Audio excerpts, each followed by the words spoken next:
Hello दोस्तों, क्या हाल चाल? सब बढ़िया। आज के वीडियो में हम लोग बात करेंगे कैंडल स्टिक के बारे में।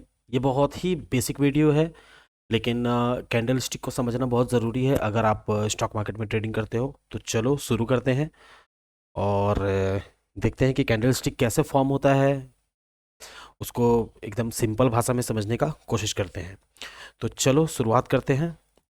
सबसे पहले दोस्तों अगर देखेंगे ना, तो कैंडल स्टिक का फॉर्मेशन जो होता है ना, वो स्टार्ट होता है ओपन प्राइस से। ठीक है, जैसे एग्जांपल मान के चलो कि यहाँ इस प्राइस पे कैंडल ओपन हुआ। मान के चलते हैं ये 100 रुपए का प्राइस था अपना। ठीक है, अब प्राइस क्या हुआ, ओपन होने के साथ साथ ये ऊपर बढ़ना शुरू हो गया, ऊपर बढ़ते गया बढ़ते गया बढ़ते गया बढ़ते गया और ये 105 तक गया। ठीक है, और वापस फिर क्या हुआ, 105 से ये फिर वापस आया नीचे, और नीचे आकर के ये यहाँ 96 तक चला गया, 96 तक गया, और फिर यहाँ से ये मुड़ गया प्राइस, और प्राइस यहाँ जा करके यहाँ स्टॉप हो गया कहीं 103 के अराउंड में। मूवमेंट, पहला मूवमेंट इसको समझते हैं। ये मूवमेंट हमारा क्या कहता है ना, कि प्राइस 100 से शुरू हुआ, ठीक है, 105 तक गया, फिर वापस 96 तक आया और 103 पे जाके क्लोज हो गया। इसको आप ऐसे भी समझ सकते हो कि प्राइस 100 से शुरू हुआ, नीचे 96 तक गया, 96 तक जाने के बाद ऊपर 105 तक गया और फिर वापस 103 पे आकर के क्लोज हो गया। इसको अगर हम लोग कैंडल स्टिक में देखेंगे ना दोस्तों, तो ये इसका कैंडल कुछ ऐसा बनेगा कि ये हो गया अपना 100 का पॉइंट, 100 नंबर पे, और क्लोज हुआ ये अपना 103 पे। तो क्लोज हम लोग 103 इसको मान लेंगे कि ये 103 हो गया, और ये जो 2 रुपया ऊपर 105 तक गया था ना, ये इसका विक बन जाएगा, मतलब शैडो बन जाएगा, और नीचे जो ये 96 तक गया था ना, ये इसका शैडो बन जाएगा।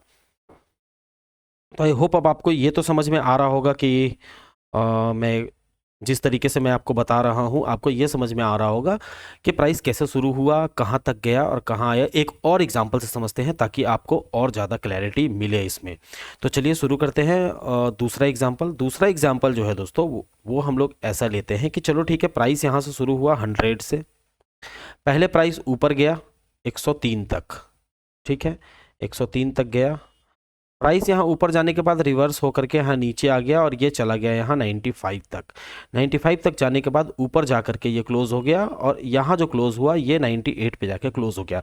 अब अगर इसको हम लोग कैंडल पे अगर हम लोग बनाएंगे ना दोस्तों, तो ये ऐसे बनेगा कि 100 रुपये से प्राइस शुरू होगा, 98 पे जा करके ये क्लोज हुआ है। ठीक है, तो ये 98 पे जा करके क्लोज हो गया। अब 98 से 95 का जो पॉइंट बनाना, ये हमारा वीक बन जाएगा, मतलब शैडो बन जाएगा, इसको शैडो भी कहते हैं। ये हमारा शैडो बन जाएगा, और ऊपर का जो 100 से 103 का पॉइंट हो गया ना, ये अपर शैडो बन जाएगा, अपर वीक बन जाएगा। तो इस कैंडल को, अब दोस्तों यहाँ पे ध्यान आपको ये देना है ना, जैसे पहला एग्जांपल में जो मैंने बताया था, इसमें क्लोज ऊपर हो रहा था ओपन से। तो ओपन से जब ऊपर होता है प्राइस, तो ओपन से जब भी प्राइस ऊपर होता है ना, तो दोस्तों जैसा हम लोग बात कर रहे थे ना, कि अगर ओपन हुआ 100 पे और क्लोज हुआ 103 पे, मतलब प्राइस ऊपर क्लोज हुआ है, तो इसको हम लोग बुल कैंडल बोलते हैं। इस कैंडल को जो हमारे सॉफ्टवेयर होते हैं ना, वो सॉफ्टवेयर इस कैंडल को ग्रीन से रिप्रेजेंट करते हैं, इसमें ग्रीन शैडो आपको देखने को मिलेगा। ठीक है, लेकिन जो प्राइस ओपन हुआ और क्लोज नीचे हुआ है ना, उसको हम लोग रेड कैंडल बोलते हैं, बियरिश कैंडल बोलते हैं इसको। तो इसमें आपको प्राइस जो है दोस्तों, वो रेड कलर का, इसका आपको बॉडी इसका रेड कलर का देखने को मिलेगा। तो यही दो बेसिक कैंडल स्टिक के फॉर्मेशन के सिद्धांत है, जिसको अगर आपने अच्छे से समझ लिया तो उसके बाद आप सारे तरह के कैंडल को समझ सकते हो। जैसे एक बार और इसको फाइनली हम लोग समझने की कोशिश करते हैं। पहले हम लोग एक बुल कैंडल का फॉर्मेशन के बारे में हम लोग डिस्कस करते हैं कि बुल कैंडल का फॉर्मेशन कैसे होता है। बुल कैंडल का फॉर्मेशन मान के चलते हैं, 100 रुपये से प्राइस शुरू हुआ, 108 तक ऊपर गया, ठीक है, क्लोज हो गया 106 पे आके, और बीच में ये नीचे गया था 94 तक। तो दोस्तों जहां क्लोज हो गया ना, ये ओपन से लेकर के क्लोज तक जो है ना, ये बॉडी का फॉर्मेशन करेगा, जो आपको ग्रीन कलर से देखने को मिलेगा किसी भी सॉफ्टवेयर में। किसी भी चार्ट में अगर आप कैंडल स्टिक पैटर्न को फॉलो करते हैं तो ये आपको ग्रीन कलर से देखने को मिलेगा।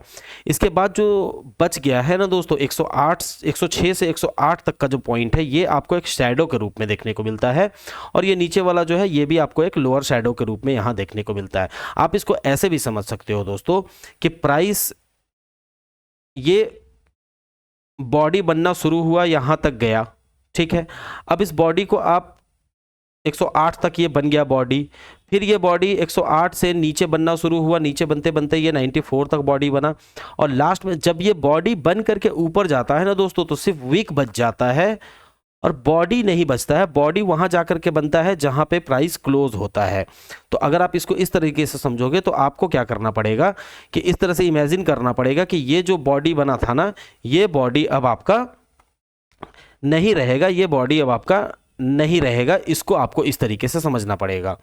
तो एक बार आप फिर से ग्रीन कैंडल का फॉर्मेशन को नए पर्सपेक्टिव से समझने का कोशिश करो। नया पर्सपेक्टिव अपना क्या बोलता है कि अगर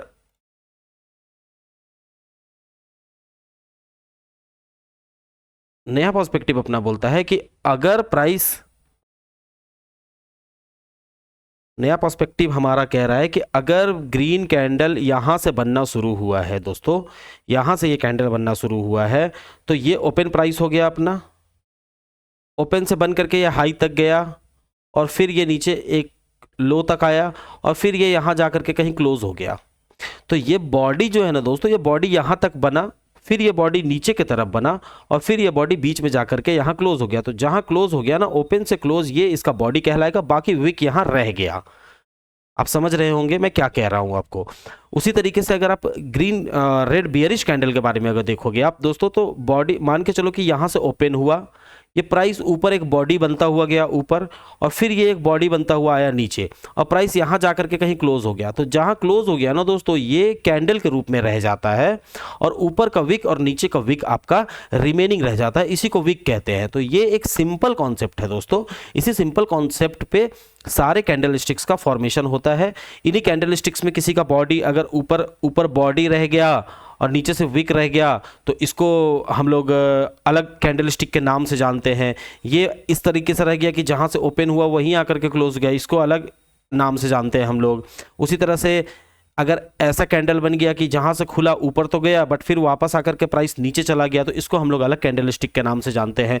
ये सब कैंडल स्टिक्स के नाम है, वो नाम इतने इंपॉर्टेंट नहीं। आपको नाम याद रखने का शौक है तो आप इसको डोजी के जैसा डाल सकते हो, आप इसको हैमर के जैसा मान सकते हो, इन्वर्टेड हैमर के जैसा मान सकते हो। ये सब नेम है, नेम उतना इंपॉर्टेंट नहीं है दोस्तों, इसका यूज़ और इसका अंडरस्टैंडिंग इंपॉर्टेंट है। तो अगर आप इसका यूज़ और इसका अंडरस्टैंडिंग को अगर आप समझते हो तो यूज़ और अंडरस्टैंडिंग को अगर आप समझ जाओगे ना दोस्तों तो फिर आपको कोई दिक्कत नहीं आने वाला है, वो डोजी बने हैमर बने। हाँ ठीक है, अगर आप कैंडल स्टिक पैटर्न को यूज़ करके ट्रेड्स लेते हो तब ये आपके लिए इंपॉर्टेंट होता है। अगर आप प्राइस एक्शन के बेसिस पे ट्रेड करते हो तब ये आपके लिए इंपॉर्टेंट होता है। बट अगर आप रफ आइडिया में सिर्फ कैंडल स्टिक को समझना चाहते हो ना तो ये सबसे बेस्ट तरीका है दोस्तों कि प्राइस कहाँ से शुरू हुआ, कहाँ तक गया, जहाँ क्लोज हो गया वहाँ तक का बॉडी रह जाएगा, बाकी जो ऊपर से नीचे की तरफ जो आया या जहां से शुरू हुआ था वहां से नीचे जाकर के ऊपर गया वो वीक आपका कंटिन्यू रह जाता है दोस्तों।